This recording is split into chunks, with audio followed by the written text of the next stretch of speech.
तुम बिना कैलाश निष्प्राण गिरिजा एबे चलो। जदि पुनः आपण मो उपरे क्रोधित हेबे आउ मोर आत्मसम्मान आहत हेब तेबे जोठी प्रेम थाए सेठी मनमालिन्य भी थाए, विचार रे असमानता रही थाए।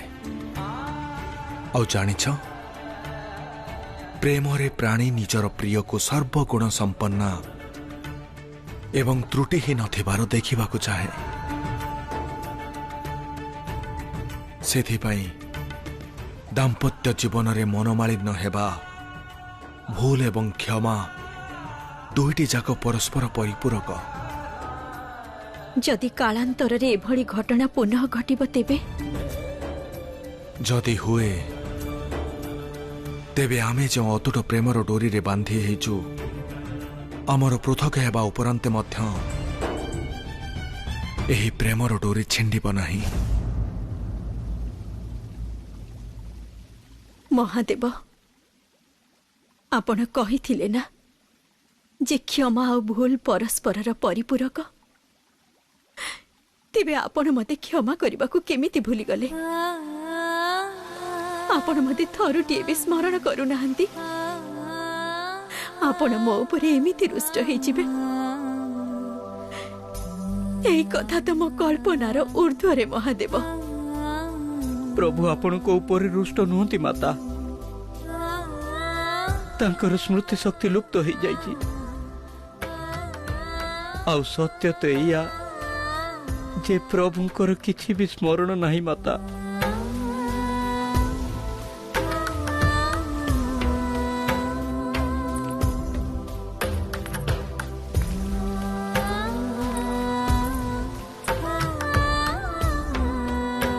जहा हेउची सबु आपणक इच्छारे हेउची। शिव स्वयंभू आपणक विशालता को देखिछि मु। आपणक स्मरण शक्ति लोप हो जाइछि। मु एहाकु स्वीकार करि परिबिनी महादेव, जे पर्यंत आपण स्वयं आसी मते न बुझेइछंती।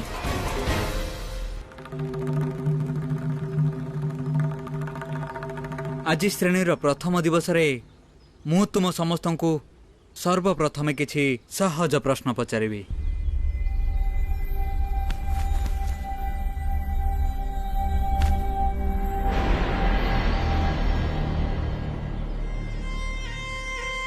ये कौन आचार्य विद्याधर? कौन है उपकुलपति आज्ञा? गुरुकुलर नियम विषय अज्ञ अछंती कि आपण? नहीं। तेबे सबु छात्र एकाठी काईकि बसछंती? शिक्षा अर्जन करने को। परंतु नूतन शिक्षा नीति अनुसार यह अनुचित। छात्र मानक वर्गीकरण करा जायछि। निर्धन छात्र मानक संभ्रांत आउ संपन्न मानक ठारू अलगा बसैबार नियम करा जायछि। आउ मु तो कक्ष को आसीबा पूर्वरु आपण को एही नियम को स्मरण करि दैथिली। तेबे भी आपण ताहा कले जहा बहु वर्षरु चालुथिला।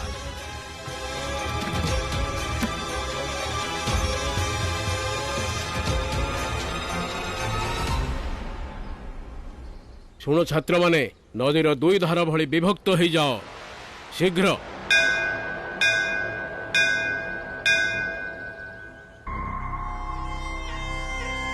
भोजनर समय हो गला। आउ हाँ, जो छात्र माने एपर्यंत गुरुकुलर कार्यालय रे शुल्क देई नाहंती से माने भोजन करिबा परे गुरुकुलर परिसर रे रहिबे नाही। नियम नियम हेई थाए आउ नियमर पालन धर्म।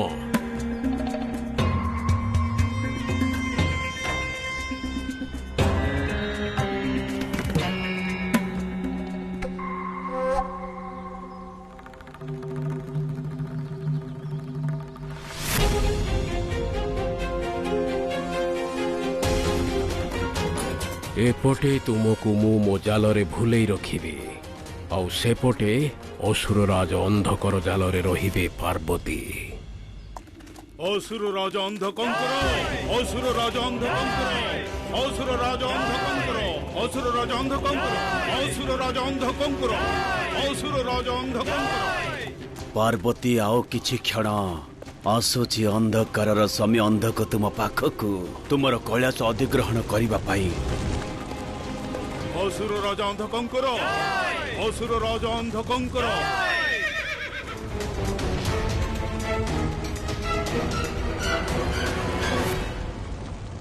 पहुंची जाइछु आमे आम लक्ष्य रे। एई देख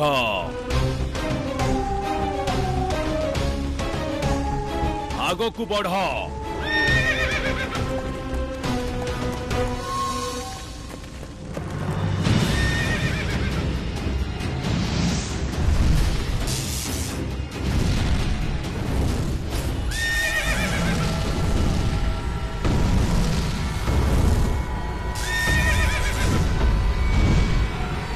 ए चितार अग्नि एते भयंकर किपरि हेई गला?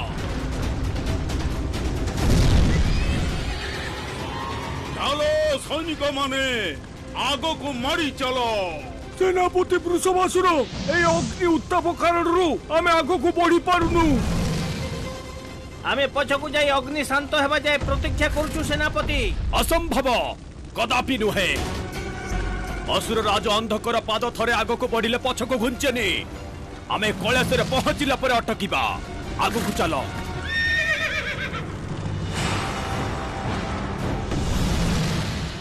अवश्य यह कहार षड़यंत्र।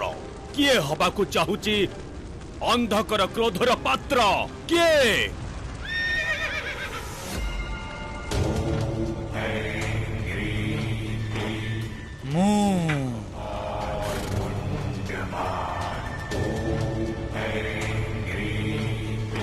सांसारिक काया को नहीं कैलाश जावाकू चाहूछ? किए तू?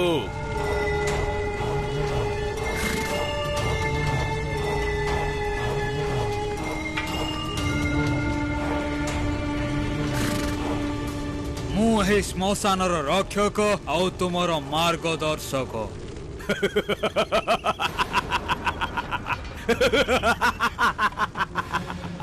मोर मार्ग मु स्वयं निर्धारित करिथाए। मो बिना कैलाश जीव किपरि आउ निज लक्ष्य स्थल रे पहुंचब किपरि? जेपरि ए पर्यंत आसीची सेपरि मार्ग छाड़। पवित्र कैलाश को सशरीरे जाई पारिब नाही। आउ जदि सशरीर रे जीवाको चाहूछ तो काम, क्रोध, मोह, अहंकार सबको त्याग करबाको हबो। अथवा सेठाको जीवा पाई निजर एही काया को भी परित्याग करबाको हेबो। एही चितारे निजर काया अग्नि रे दाह करि दियो। कदापि नुहे, कदापि नुहे। मु पार्वती को सशरीरे प्राप्त करिबी। असंभव, असंभव को संभव मु करिबी। मु मोर असुरीय शक्ति बल रे पार्वती को मो पाखको मु नहीं आसीबी। आउ कहिबी, पार्वती तुमको सुखद मिलन पाई एठिकी मो पाखको आसीबाकू पड़िबो।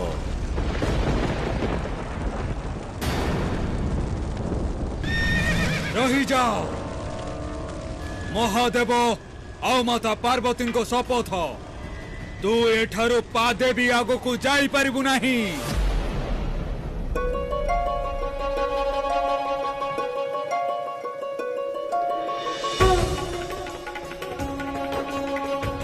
यह किभଳି स्वप्न थिला? कौन हेबाकू जाउची? महादेवଙ୍କ अनुपस्थितिरे यह किभଳି विडंबना?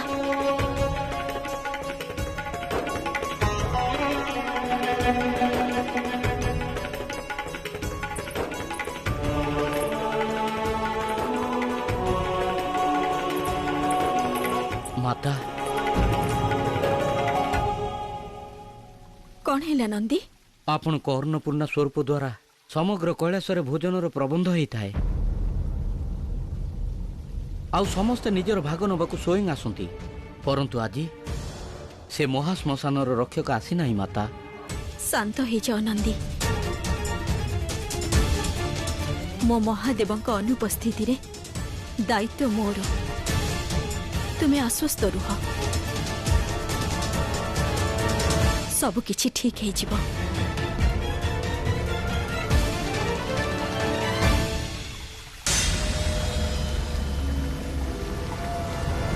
उमा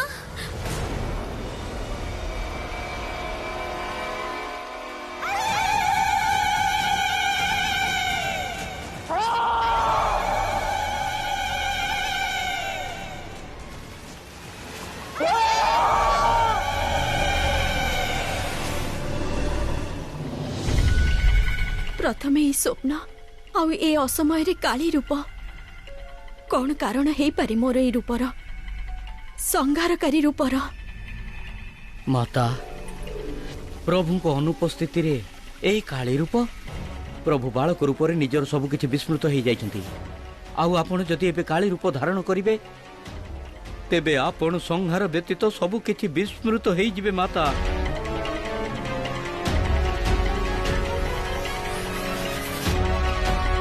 शिव एवं शक्ति दुई जन विस्मृत हो गले ए समग्र संसार अंधकारमय हो जीव माता।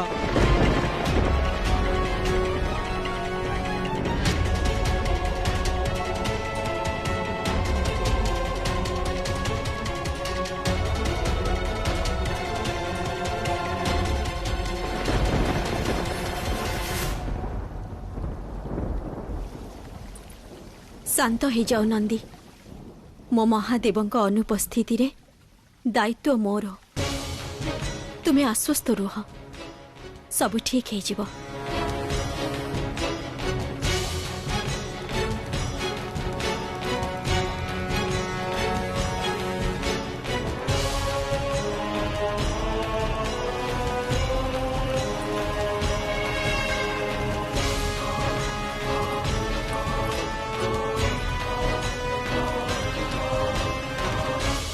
कौन पाइबी मो काली रूपरे ए विचलित हेबार कौन अभिप्राय महादेव आपणक अनुपस्थिति रे काली काहेकि प्रकट हेबाकु चाहुचंती जदि थरे से प्रकट हेजिबे तेबे से काली स्वरूप को किए शांत करिवो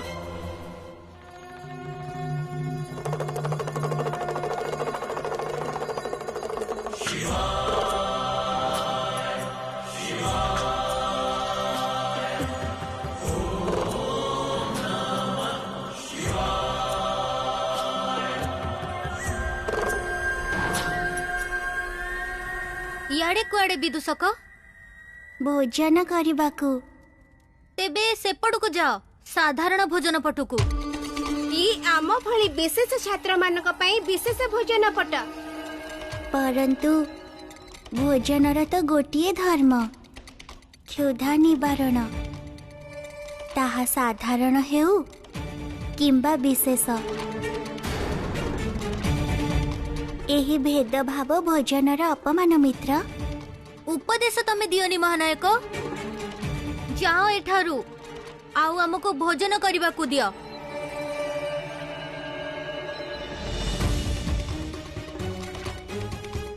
मित्र एमानको खाइबार देखि मोर क्षुधा आउरी बढ़ी गलानी आमको भोजन केते बेले मिलिबो एबे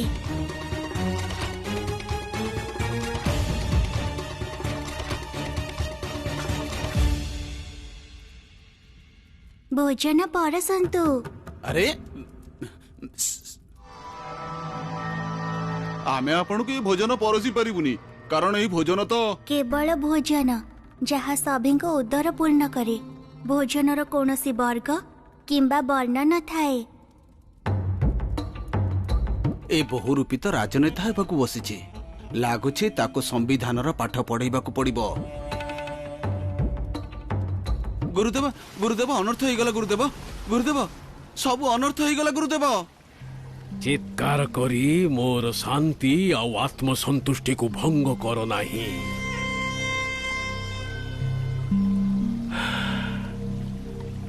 कुह कौन सूचना नहीं कि आसीछ भोजनालय रु बड़ अशुभ सूचना नहीं कि आसीछि गुरुदेव आपण को पई କେଉଁ ଛାତ୍ରମାନେ? ନିର୍ଧନ ଛାତ୍ରମାନେ ଗୁରୁଦେବ। ଅସମ୍ଭବ। ସମ୍ଭବ।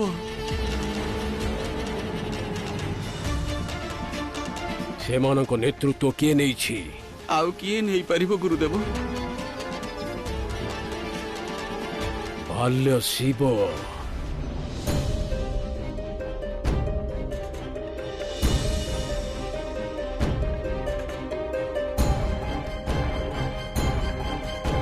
କଣ ହଉଛି ଏଠି? କଣ ହଉଛି?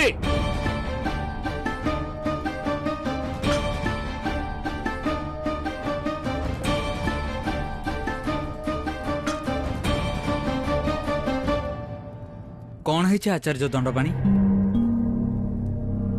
ଆଚାର୍ଯ୍ୟଙ୍କୁ କ୍ଷୁଧା ଲାଗୁଥିବ, ସେଥିପାଇଁ ଆଚାର୍ଯ୍ୟ କ୍ରୋଧିତ। ଆସନ୍ତୁ ଆଚାର୍ଯ୍ୟ, ଭୋଜନ କରିଦିଅନ୍ତୁ। ଭୋଳା, ତୁମେ ଜାଣିଛ ନା ଗୁରୁକୁଳର ନିୟମ ଭାଙ୍ଗିବା କେତେ ବଡ଼ ଅପରାଧ? ଆଚାର୍ଯ୍ୟ, ଯେଉଁ ନିୟମରେ ଭେଦଭାବ ଭଳି ଭାବନା ଥାଏ ସେ ନିୟମ ନିରର୍ଥକ। ମତେ ମୋ ମା ଶିଖେଇଛନ୍ତି ଜ୍ଞାନ କାହା ପ୍ରତି ପ୍ରଭେଦ କରେ ନାହିଁ। ଆଉ ଏ ତ ଜ୍ଞାନର ମନ୍ଦିର, ତେବେ ଏଠାରେ ଭେଦଭାବ କାହିଁକି? ପ୍ରତୀତ ହେଉଛି ସମାଜରେ ବଡ଼ ପରିବର୍ତ୍ତନ ହେବାକୁ ଯାଉଛି। ସେଥିପାଇଁ ତ ମହାଦେବ ଆସିଛନ୍ତି ଦେବୀ ଅନୁସୂୟାଙ୍କର ପୁତ୍ର ରୂପରେ ଏହି ଧରାଧାମକୁ। ସୁଖଦ, ଅତ୍ୟନ୍ତ ସୁଖଦାୟକ।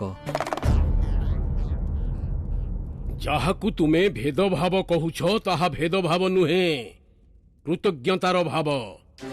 ତାଙ୍କ ପ୍ରତି ଯେଉଁମାନଙ୍କ ଅନୁଦାନରେ ତୁମ ଭଳି ନିଃଶୁଳ୍କ ଶିକ୍ଷାର୍ଜନ ପାଇଁ ଆସିଥିବା ଛାତ୍ରମାନଙ୍କୁ ଭୋଜନ ପ୍ରାପ୍ତି ହେଉଛି।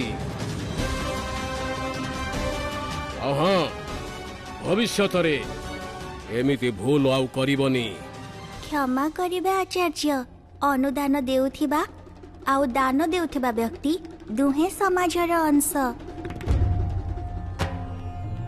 ଦୁହିଁଙ୍କର ସମାଜ ପ୍ରତି ଦାୟିତ୍ୱ ସମାନ ହେଇଥାଏ, ଆଉ ତାଙ୍କ ଦ୍ୱାରା କରାଯାଉଥିବା ଯାଚନା ମଧ୍ୟ ସମାନ। ତେବେ ଦୁହିଁଙ୍କ ଭିତରେ ପ୍ରଭେଦ କ'ଣ? ପ୍ରଭେଦ ହେଉଛି ରାଶିର, ଧନରାଶିର। ଏହି ସମୃଦ୍ଧ ଆଉ ସମ୍ପନ୍ନ ଛାତ୍ରଙ୍କ ପରିବାର ପକ୍ଷରୁ ଯଦି ଅନୁଦାନ ନ ମିଳେ ତେବେ କେବଳ ଏହି ଭୋଜନାଳୟ ନୁହେଁ, ଏହି ଗୁରୁକୁଳ ମଧ୍ୟ ବନ୍ଦ ହେଇଯିବ। ଏପରି କଦାପି ହେବ ନାହିଁ ଆଚାର୍ଯ୍ୟ। ମୋ ମା ଏହି ଗୁରୁକୁଳର ସ୍ଥାପନା ସମାଜର ପ୍ରତ୍ୟେକ ବ୍ୟକ୍ତିଙ୍କୁ ଶିକ୍ଷିତ କରିବା ପାଇଁ କରିଛନ୍ତି। ମୁଁ ତାଙ୍କର ସମର୍ପଣ ଆଉ ସ୍ୱପ୍ନକୁ ବ୍ୟର୍ଥ ହେବାକୁ ଦେବି ନାହିଁ। ଭୋଳା, ଗୁରୁକୁଳ କଥାରେ ଚାଲି ନଥାଏ। ଗୁରୁକୁଳ ଚଳେଇବା ପାଇଁ ଗୁରୁତ୍ୱପୂର୍ଣ୍ଣ ହେଉଛି ରାଶି, ଧନରାଶି। ମୁଁ ଆଣିବି ରାଶି। ସମାଜର ପ୍ରତ୍ୟେକ ବ୍ୟକ୍ତିଙ୍କ ଠାରୁ ଭିକ୍ଷା ମାଗି ଆଣିବି। ଗୁରୁକୁଳର କୋଷ ପୂର୍ଣ୍ଣ କରିବି। ଆଉ ଏଠିକାର ଭେଦଭାବ ସର୍ବଦା ପାଇଁ ସମାପ୍ତ କରିବି। ଭୋଳା, ତୁମର ଜ୍ଞାତ ଅଛି କି ଭିକ୍ଷା କରିବା ନିୟମ କ'ଣ? ଭିକ୍ଷା ମାଗିବାର ନିୟମ ଅନୁସାରେ ଜଣେ ଛାତ୍ର ଗୋଟିଏ ଦିନରେ ଗୋଟିଏ ଘରୁ ମାତ୍ର ଭିକ୍ଷା ମାଗିପାରିବ, ଆଉ ତା ବି 3 ଥର ଡାକିବ। ଭିକ୍ଷା ମିଳିଲା ତେବେ ଠିକ୍, ନ ମିଳିଲା ତ ଠିକ୍।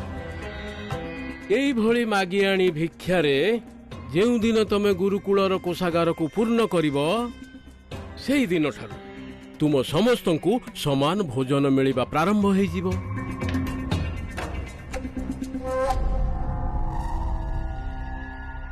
କଣ ହେଲା ମହାନାୟକ ଆଜ୍ଞା? ଆପଣ ଚୁପ୍ କାହିଁ ହେଇଗଲେ? ନିୟମ କଠିନ ନା କୋଷ ଭରିବା ଅସମ୍ଭବ? ନା ମିତ୍ର, ନା ନିୟମ କଠିନ, ନା ଗୁରୁକୁଳର କୋଷ ପୂର୍ଣ୍ଣ କରିବା ଅସମ୍ଭବ।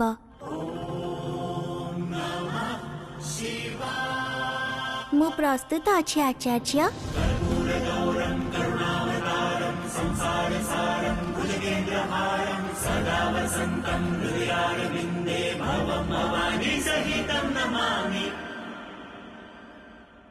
एया तो मु चाहूछि जे तुमे तुम निज माँ अनसुया पाखरु एते दूर को चली जाओ। एठारे मु मोर कुचक्र द्वारा तुमर अस्तित्व समाप्त करिदेबी।